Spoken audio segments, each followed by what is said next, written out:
Hi everyone, welcome back to Working Title Models. Today we're looking at the Atlantis 1/320 scale USS Forrest Sherman.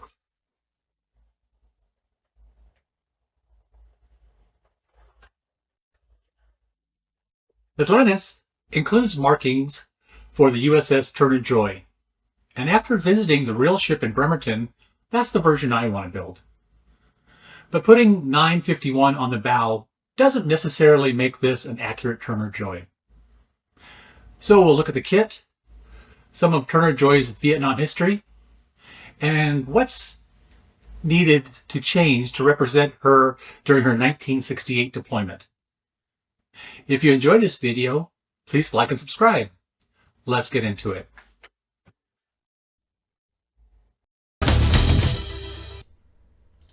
The project. The starting point for this project is the Atlantis 1/320 scale USS Forrest Sherman. This is an older kit, so I'm not expecting modern tooling, extremely fine surface detail, or a model that can be turned into Turner Joy simply by changing the hull number. What interests me is whether this kit provides a good foundation for building USS Turner Joy DD-951, particularly as she appeared during her 1968 Vietnam deployment. That's the target. Rather than just building what's in the box, I'm going to compare the kit with photographs of Turner Joy and determine what should stay, what needs modification, and what has to be removed, and what we'll need to replace or scratch build. The kit. The Atlantis release is based on a much older tooling, and you can see that immediately in the parts.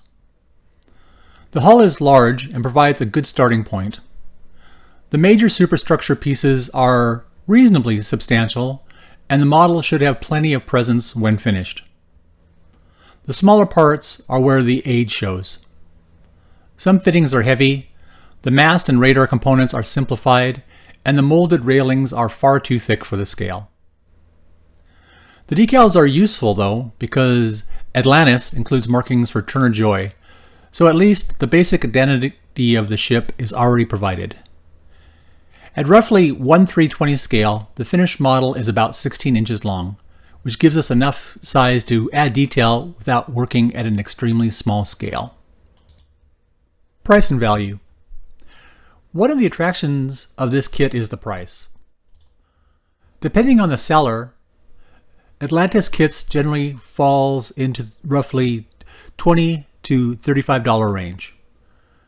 For a 16-inch destroyer model, that's inexpensive. Of course, the purchase price isn't the complete cost of this project. Once we add photo-etched railing, styrene, replacement details, and possibly some 3D printed parts, it's entirely possible to spend as much on improvements as we did on the original kit. But that's also why I like this as a conversion project. I'm much more comfortable cutting into a $20-something kit than I would be modifying a very expensive modern ship model. Other Turner Joy models. I also looked to see what other Turner Joy models are available. There have been smaller scale resin and limited production Forrest Sherman-class kits, and other modelers have successfully converted this old 1/320 scale tooling into Turner Joy. So this isn't an impossible project. But there doesn't appear to be a readily available modern mainstream injection molded USS Turner Joy that makes this Atlantis kit unnecessary. At 1/320 scale, this model also gives us more room to work with than a 1/700 scale kit. That makes the Atlantis release particularly interesting as a starting point for a detailed conversion. The real USS Turner Joy. The USS Turner Joy was the last of the Forrest Sherman-class destroyers completed. She was commissioned in 1959 and served until 1982. Turner Joy is probably best known for her association with the Gulf of Tonkin incident in August 1964. But for this model, I'm more interested in a later period. I want to represent the ship during her 1968 Vietnam deployment. 1968 deployment. Turner Joy departed Long Beach on March 12, 1968 for her 5th Western Pacific deployment. By April, she was operating off Vietnam. This photograph is particularly important because it shows Turner Joy on the gun line off South Vietnam in April 1968. That makes it one of the primary configuration references for this build. I'm using photographs like this to check the mast and radar arrangements, boat, weapons, antennas, deck equipment, and the general appearance of the ship during the exact period I'm trying to reproduce.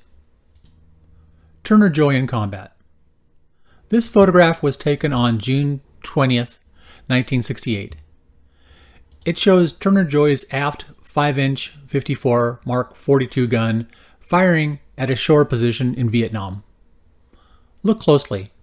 You can actually see an ejected powder canister in the air with additional canisters visible on the deck.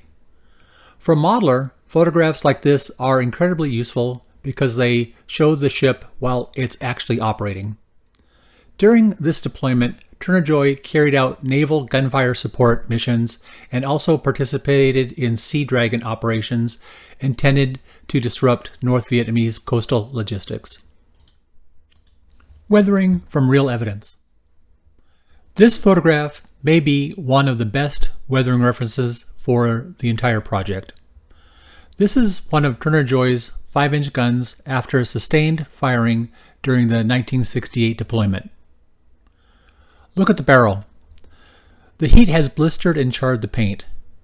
That's exactly the sort of weathering I want to reproduce. Rather than putting rust and dark washes everywhere, I'm going to use photographs to determine where wear actually occurred. The gun barrels are one obvious area.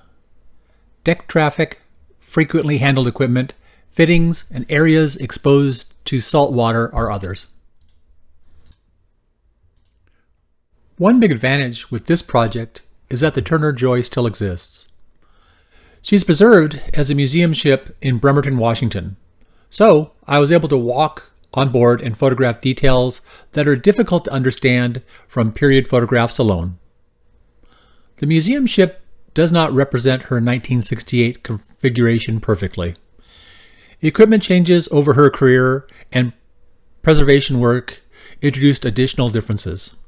So I'm using the museum ship primarily to understand construction and detail, while dated period photographs establish configuration. Deck details. The museum photographs are particularly useful for understanding the deck. Look at the raised hatch surrounds, cleats, piping, welds, fittings, and the way equipment is actually attached. They also provide excellent weathering references. The deck isn't uniformly gray. There are subtle variations, repaired areas, staining, and localized wear.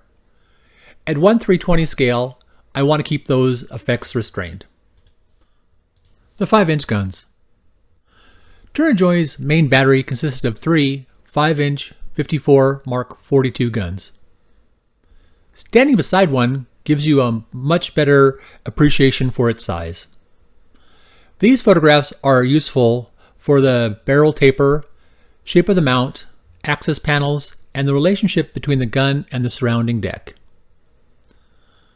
The kit guns provide the basic forms, but they can benefit from refinement. This is an area where I'll decide whether modifying the Atlantis parts is enough or whether replacement components would give a noticeably better result. The bow, the big structural change. The most important structural change may be the bow. Looking closely at Turner Joy in this photograph, notice the angle of the stem, the flare of the hull, and the way the forecastle raises towards the bow. This lower angle photograph makes the shape even easier to see. The bow isn't simply a straight wedge. there's a distinctive transition from the waterline into the stem and then outward through the flare of the upper hull. When I compare those photographs with the Atlantis hull, the kit doesn't capture Turner Joy's bow as well as I'd like. Because the bow is such a major part of the ship's silhouette, this is one correction I think worth making. I'm not planning to replace the entire bow. I'll use the existing hull as the foundation. Where the hull is too full, material can be removed. Where additional shape is required, I'll add styrene and filler. Then I'll gradually sand the bow into the correct profile. The important thing is to check the shape from several directions.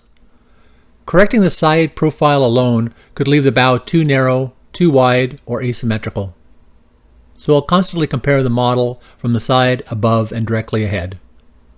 This is one of those areas where the period photographs are more valuable than adding dozens of tiny details. If the basic silhouette is wrong, the model will never quite look like Turner Joy. Torpedo tubes.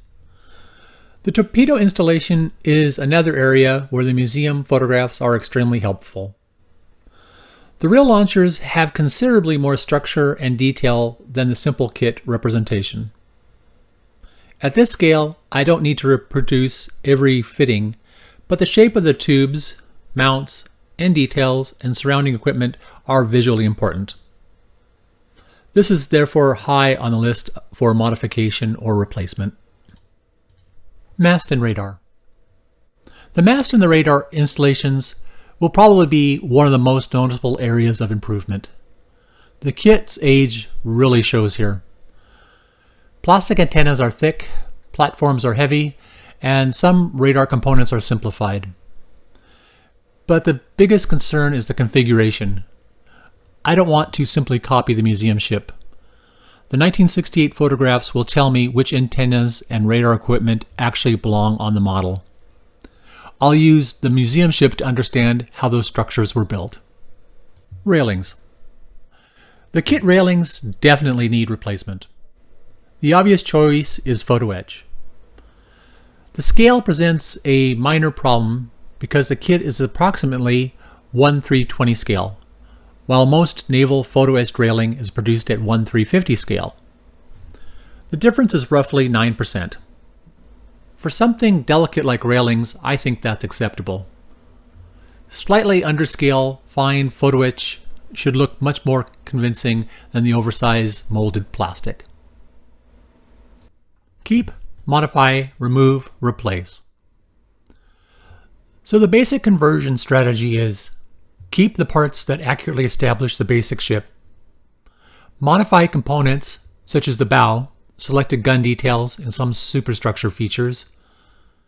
Remove equipment that doesn't belong on Turner Joy in 1968.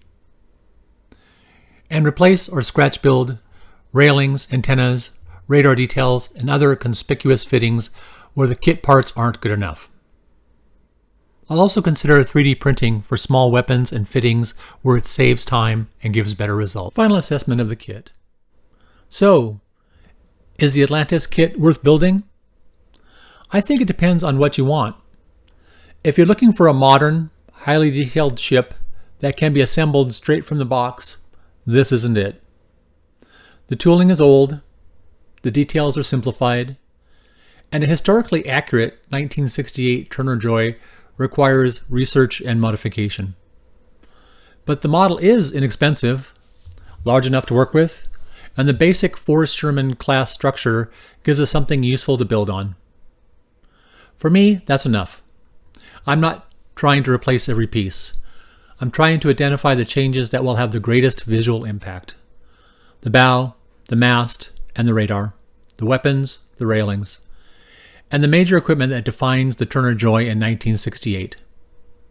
If those areas look right, the finished model should look like Turner Joy rather than simply an old Forrest Sherman kit with different decals.